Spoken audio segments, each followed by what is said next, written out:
यदि आप पेंशन भोगी हैं और केंद्र सरकार, राज्य सरकार या सरकार के किसी अन्य संस्थान से आप सेवानिवृत्त होने के बाद पेंशन ले रहे हैं, तो एकता का आज का ये खबरनामा आपके लिए है। ये बात तो सभी जानते हैं कि देश में पेंशन भोगियों की संख्या करोड़ों में है। जब कोई व्यक्ति 60 साल तक सरकार की नौकरी करने के बाद, सरकार के किसी महकमे में अपनी सेवाएं देने के बाद सेवानिवृत्त होता है, तो उसकी आगे की जिंदगी के भरण पोषण के लिए सरकार उसके पेंशन की व्यवस्था करती है। ये बात तो बहुत लोग जानते होंगे, लेकिन इस बात से ज्यादा लोग वाकिफ नहीं हैं कि हर साल अक्टूबर और नवंबर के महीने में जो पेंशन भोगी लोग हैं, उन्हें सरकार को ये बताना पड़ता है कि मैं अभी जिंदा हूं और मेरी पेंशन जारी रहनी चाहिए। दरअसल नवंबर के महीने में 60 साल से 80 साल के लोग जो हैं, जिनकी उम्र 60 से 80 के बीच में है, उन्हें सरकार को ये प्रमाण पत्र देना होता है, जिसे जीवन प्रमाण पत्र कहा जाता है।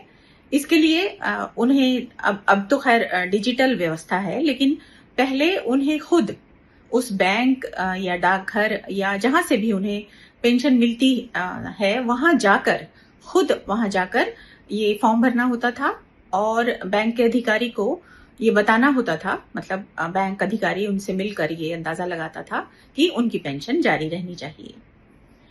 अब होता क्या है कि बड़ी उम्र में लोग अमूमन अपने गांव या अपने पैतृक शहर जाकर बस जाते हैं। ऐसे में उनके लिए इस तरह बड़ी उम्र में जाना और अपने फॉर्म भरना मुश्किल रहता है। 2014 में सरकार ने ये व्यवस्था कर दी कि जो जीवन प्रमाण पत्र है वो अब डिजिटल तरीके से भी दिया जा सकता है। इसके लिए आप जो सरकारी पोर्टल है उसे डाउनलोड कर सकते हैं। अपने फोन में आप ऐप डाउनलोड कर सकते हैं और जो आपके आधार कार्ड के अलावा जो आपके बायोमेट्रिक्स उसमें दर्ज हैं, उनसे मिलान करके आपका जीवन प्रमाण पत्र जो है वो स्वीकार किया जाता है।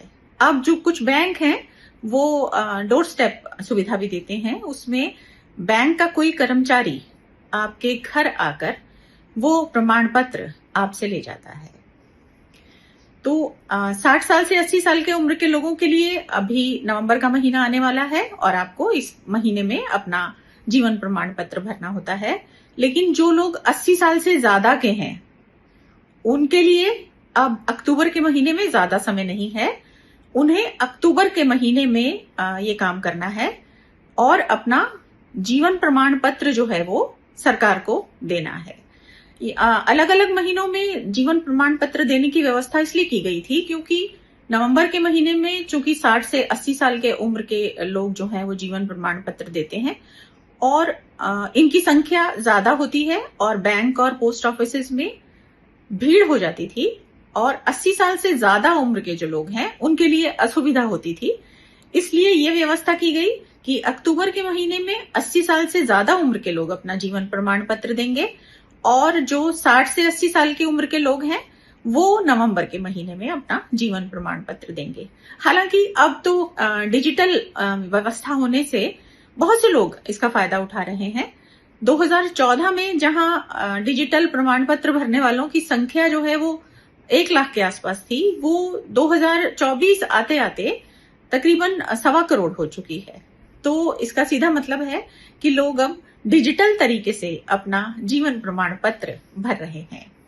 तो आज का ये वीडियो अब मैं यहीं समाप्त करती हूँ। आशा है आपको पसंद आया होगा। पसंद आया हो तो इसे लाइक कीजिएगा, अपने दोस्तों और रिश्तेदारों के साथ शेयर कीजिएगा और मेरे चैनल को सब्सक्राइब भी कीजिएगा। वीडियो देखने के लिए बहुत शुक्रिया।